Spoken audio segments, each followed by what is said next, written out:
I had seen it as a way to channel brilliance into art. I thought it was chic. I remember walking down the street in Brooklyn, in Bushwick, thinking, God, please, I just want to be happy. I will give up everything, all of my big dreams for making music and these big visions that I could have in my life if I could just be happy. 5 years later, from making that decision to stop drinking, I'm still myself. I'm more of myself, actually. 1 month from today marks 5 years sober. In brief, it was out of control for a long time.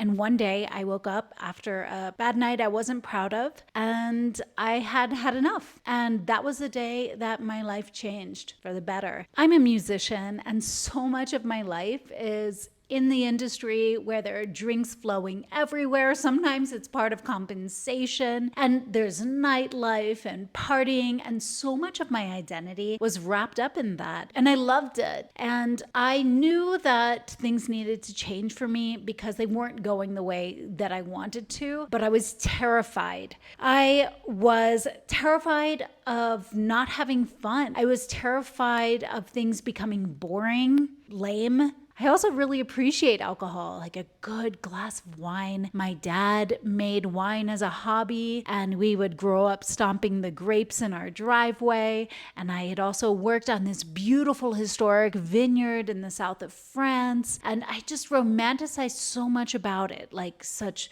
great authors like Ernest Hemingway and Oscar Wilde, turning to the bottle and finding their refuge as they wrote their masterpieces. I had seen it as a way to channel brilliance into art. I thought it was chic, but it wasn't. It wasn't. Instead, I was disconnected, I was isolated, I was in fear, and I was wrong. 5 years later, from making that decision to stop drinking, I'm still myself. I'm more of myself, actually, because I'm a lot more intentional with what I want and who I am. I think I'm a lot cooler now than I was before because I have a backbone to follow something that is meaningful to me. I have a lot more clarity, a lot more confidence, a lot more self-esteem.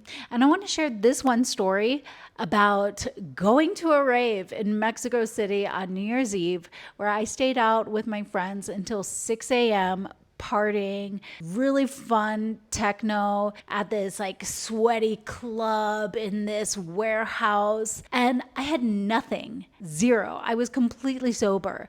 Maybe I had a Red Bull. The music was amazing. The company I was with was super fun. There was so much energy in the room. I also realized that if I'm not having fun, I don't need a drink. It's just that that's not interesting to me. And I can have the choice to leave. I can have the choice to go to things that I want to do and leave when I don't want to be there.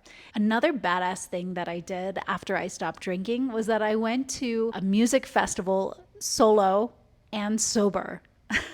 I went to Dirtybird Campout. This was about a month after I stopped drinking. And I flew there and met people there. I didn't have anyone to go with. And so I was like, whatever, I'm not going to let that stop me. So I went and I camped by myself. And you know what? I met incredible people. I had a lot of fun dancing. I got invited backstage every night. I got invited on stage, and some of the DJs who were performing were sober themselves too. I also met a collaborator who remixed my track Future Self. He was one of the DJs playing at that festival too. I think having this courage, this challenge to oneself to be bold and do something off the beaten path is admirable. When I was first starting in recovery, I was living in LA, and there were a lot of recovery meetings to go to in person all throughout the city. Before I made the decision to stop drinking, I had been curious about stopping for at least 5 years at that point. But I had a lot of judgment. I thought that people who became sober were losers, or that they had no control, and that recovery groups, were for losers, essentially. I had no idea. And I was just projecting my own fears about myself onto things I had no idea about. And then when I actually went in person, I found that a lot of these people were some of the coolest, mature, interesting people that I had ever met before. And I'm so grateful I was wrong and proved wrong about recovery communities. They have been my lifesaver and my saving grace. One of the biggest things is that I trust myself to commit to something, follow through, and stand by it. And that's huge. I could never do that before. I could want things, but wanting sometimes isn't good enough. It's about actually doing and being. There is a trite but true phrase, one day at a time. Living by that has also helped me approach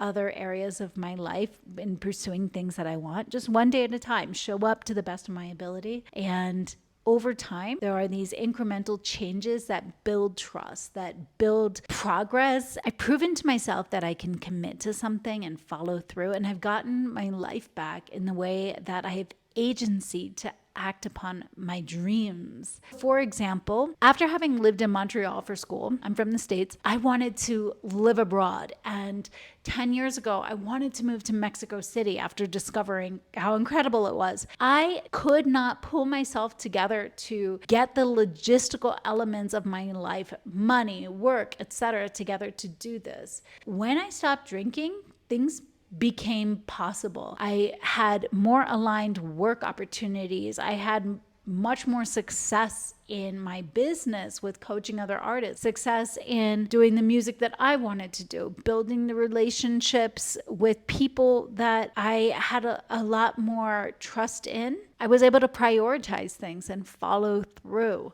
And now I'm living here in Mexico. It's been 3 years now, and I have my residency and amazing life here, Little Rocket. I also have been producing the electronic music that I'd been wanting to do for so long. I had been doing other types of music that I love, but it wasn't what my heart was calling me to do. And I would start and stop and start and stop. And I would go in circles. Instead of a more direct path towards what I wanted, it was like very scrambly and like a scribble, trying to find my way, getting lost in the darkness and the isolation and the confusion and the self-abandonment. And now there's clarity. A concept that's really powerful for me is emotional sobriety. And when I first heard this term, I had no idea what it meant. And it was kind of confusing to me. But now I'm seeing that it means not getting drunk in one's feelings and one's emotions. And especially for me, as an artist, and if you're an artist, you understand, our work is about channeling emotions. And so we're hypersensitive and we're tuned in and we morph them into delivering something for others. There's one moment that I had before I made the decision to stop and change. But I remember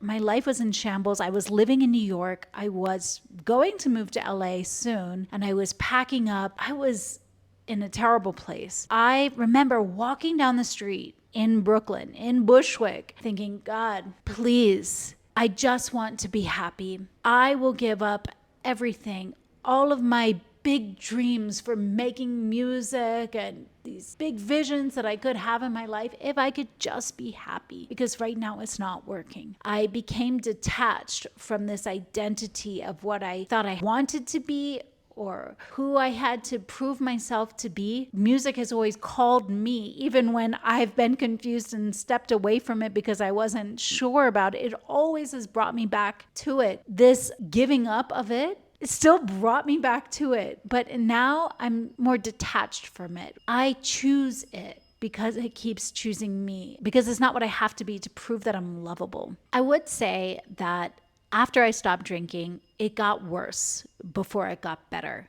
I stopped the drinking, but my life was a mess, and now I had to clean it up without buffering, without something to pull me away from it mentally and emotionally and numb me out, and I actually had to show up and face things. I was depressed, and I sought professional help, and I got into communities where I wasn't isolated. And over time, things got better. Some things that really helped me are staying in community, meditation, journaling, prayer, or connection. I want to acknowledge that there are times when I miss a really good glass of wine. The taste, the experience. It is something special. Of course, I really liked it. But I would say that I am the kind of person that has to be on one of two paths. Either I'm not drinking or I am. And the not drinking path takes me to my life where things just keep getting better and I'm setting myself up to flourish and thrive. And the drinking path, I know from experience, it makes me smaller. It's darker, it's more isolated, and it's a downward spiral. And I know that if I choose myself in this one life that I have, I'm going to choose a self-loving path where I give myself life. I give myself expansion. I choose myself now. It's been really good to make this video and reflect on the process and be vulnerable with myself and you, something that I wouldn't be able to do in the past, but now I do have more trust and I do want to participate in the world more openly. Let me know in the comments where you are in your own sobriety or sober curious journey. I'd love to continue this conversation with you. And also, I have this video for you to watch next, which is my experience at the Dirtybird Campout Festival where I went solo and sober. So check that out. And my name is Alark. Thank you for watching. If you like this video, give it a thumbs up and consider subscribing to my channel because it helps me make more videos like this weekly for you and those who are also interested in the same things that you are. So thanks again for watching, and I'll see you in the next one.